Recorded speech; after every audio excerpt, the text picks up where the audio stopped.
Hi guys, Totallydubbed here, and today I'm doing a video overview and unboxing of the Sumvision Acies. Now this is a TKL mechanical keyboard that can be found for around £34 to £35.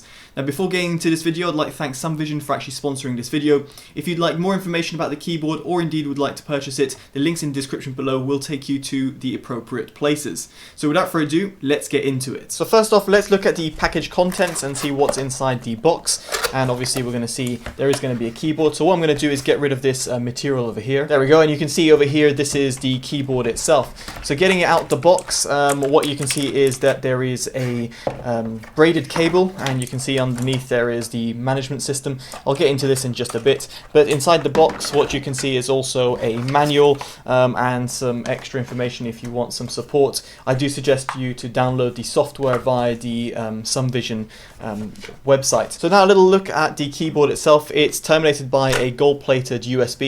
The cable itself is 1.5 meters long, so that should be plenty enough for you to route it around the back of your PC.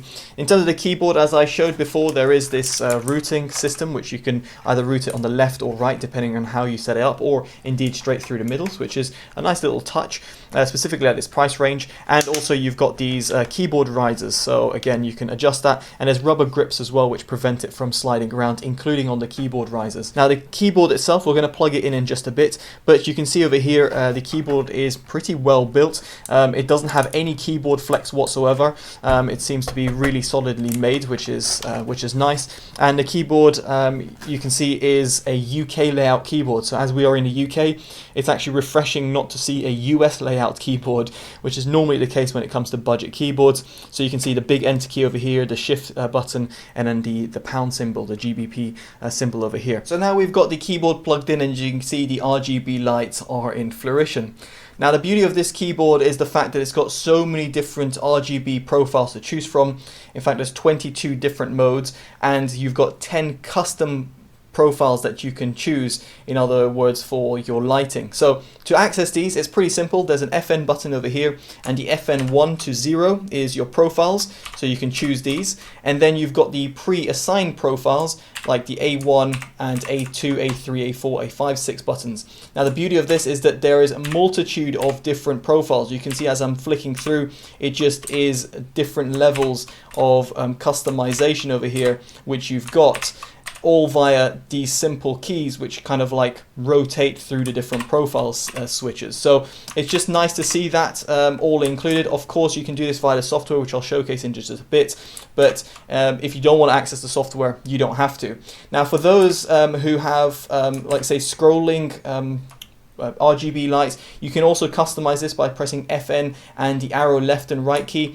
It will change essentially the direction of the RGB wave, for example. So from top to bottom, left and right, you can customize this via these two buttons. And then these two buttons up and down adjust the brightness in different increments, as you can see.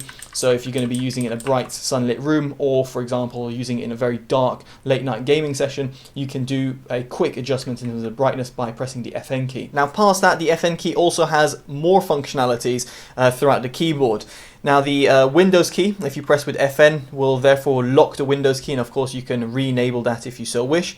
From F1 to F8 you've got media control keys, so the F1 will launch up your media player, your default media player that you've set. Volume up, volume down, mute, you can stop music, previous, play and pause, and skip. And from the F9 to F12 you've then got email, home, desktop, and also your calculator. Again, all of these to be accessed via pressing FN and let's say one of these buttons. So now let's talk about the key switches which are comprised in here. So these are full mechanical blue switches.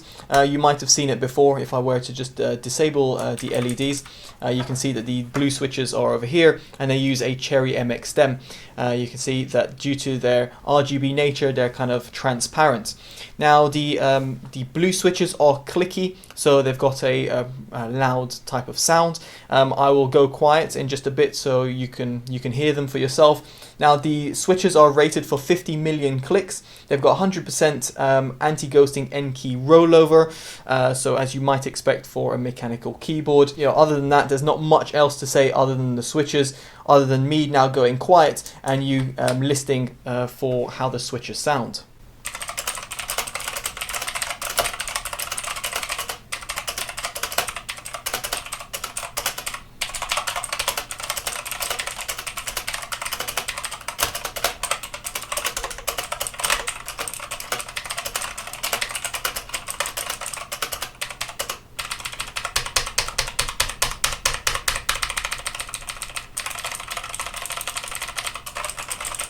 So hopefully that typing test gave you an idea of how the key switches sound.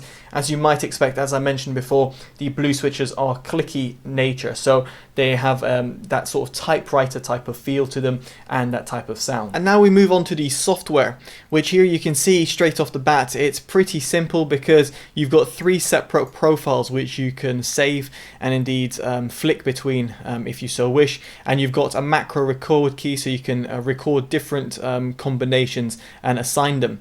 Now for the lighting, this is to do with the RGB lights.